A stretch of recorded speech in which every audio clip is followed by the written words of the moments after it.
Good morning, new community. Today we're going to be reading Psalm 140, which is a psalm of David where he is praying for deliverance against his enemies and he's turning to God for help. So it starts off with this.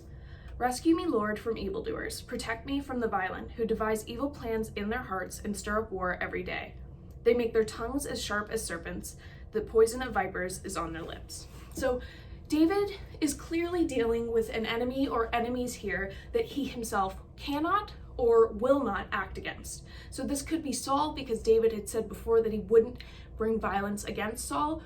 But even if it's not, because it doesn't state explicitly here in this psalm if it's Saul, even if it's not Saul, David is trusting in God's power, not his own. He's saying, here are my enemies, here's the thing that I'm dealing with, and I'm giving that up to God.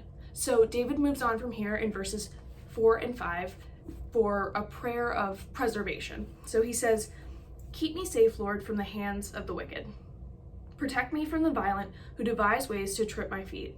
The arrogant have hidden a snare for me. They have spread out the cords of their net and have set traps for me along my path. So here he's saying, keep me safe. Even if you won't deliver me in this exact moment that I want you to, I trust that you will keep me safe.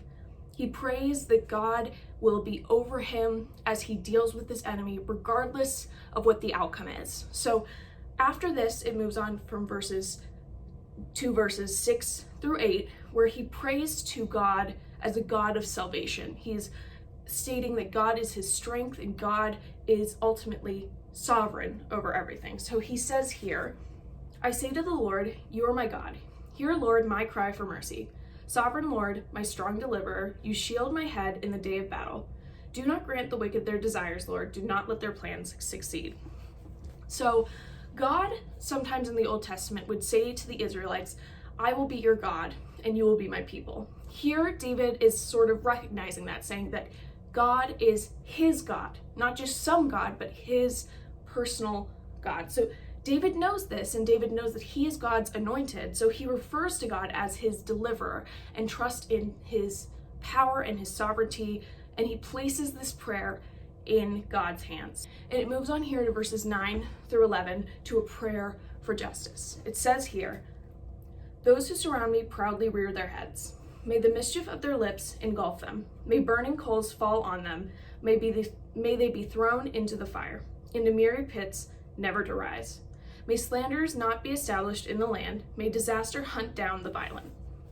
So David isn't just saying that he likes this idea of justice, and he doesn't just believe in this idea of justice, but he knows that justice is ultimately in God's hands. So again, just establishing that God is powerful, God is sovereign, and David is not. So lastly, David ends with this. I know that the Lord secures justice for the poor and upholds the cause of the needy. Surely the righteous will praise your name, and the upright will live in your presence. So we see David trusts in God. Ultimately, David knows that God will always be over everything and working everything towards good. It may not be good in the moment, it may not be something that David desires, but he knows that God is good.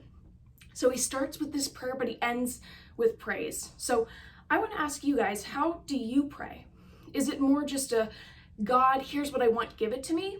Or do you come with a posture of humility like David does in this moment? Do you ultimately trust that God is sovereign regardless of what happens? And do you trust in God's will?